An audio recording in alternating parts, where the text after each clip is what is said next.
शैली में कुछ शैली अजीब सी लग सकती, जैसे जब आप देख लीजिए जवाहरलाल नेहरू की जो हिंदी है ना, उन्होंने जानबूझकर फारसी के लफ्ज और संस्कृत के लफ्ज मिक्स करके मिश्रित करके उन्होंने सोचा यही है एक किस्म की सेक्युलरवादी हिंदी।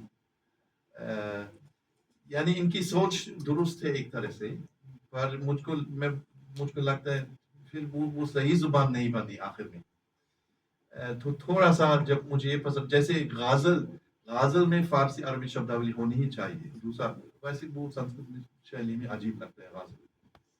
लेकिन दूसरी किस्म की, जैसे जब हम यूनिवर्सिटी की हिंदी की बात करें, विश्वविद्यालय की हिंदी, शिक्षण प्रशिक्षण की हिंदी देखते हैं, वो हिंदी बिना तत्सम शब्दावली नहीं चलेगी।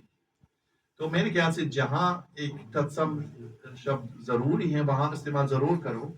जहां हिंदी के अंदर में, कि हिंदी के खजाने के अंदर में, हिंदी की आत्मा एक किताब है ना, रामविलास शर्मा की किताब है मेरे ख्याल से ना, हिंदी की आत्मा नहीं सर, रामविलास शर्मा में क्या है, जहां हिंदी की आत्मा, हमको सुनना भी है, हमको पहचान लेना भी है कि हिंदी की आत्मा क्या है। हम फैसला नहीं करेंगे कि हिंदी की आत्मा क्या है, हमको समझना है। ये बहुत महत्वपूर्ण है कि हम ज्यादा ये ये नहीं कहेंगे ये गलत प्रयोग है, वो गलत प्रयोग है, और उर्दू की शब्दावली निकालनी है या इस तरह की चीजें। उर्दू के लफ्ज हिंदी में प्रचलित है। जैसे मुझे मान, एक बार हमारी क्लास में एक हरे कृष्णा वाला, एक इस्कॉन वाले थे, उस फिनिश थे, यानी पूरा गोरा, कुछ हिंदी इन्होंने हिंदुस्तान में सीखी। तो वो कहने लगे हमारी क्लास में, वो अरबी के लफ्ज नहीं चाहिए वगैरह। मुझे मालूम है कि सही नहीं। फिर मैंने उनसे कहा ये मालूम एक अरबी लफ्ज है ना इल्म से, तो उन्होंने कहा नहीं ये हो नहीं सकता। तो वो इसका प्रभाव भी हमारी कभी कभी, लेकिन ये एक खास छात्र था।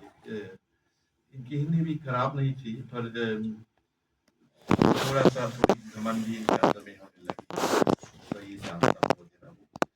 कभी कभी इस्कॉन वाले इस तरह से प्रवचन देते हैं, यानी सीखने की जगह पर प्रवचन देते हैं।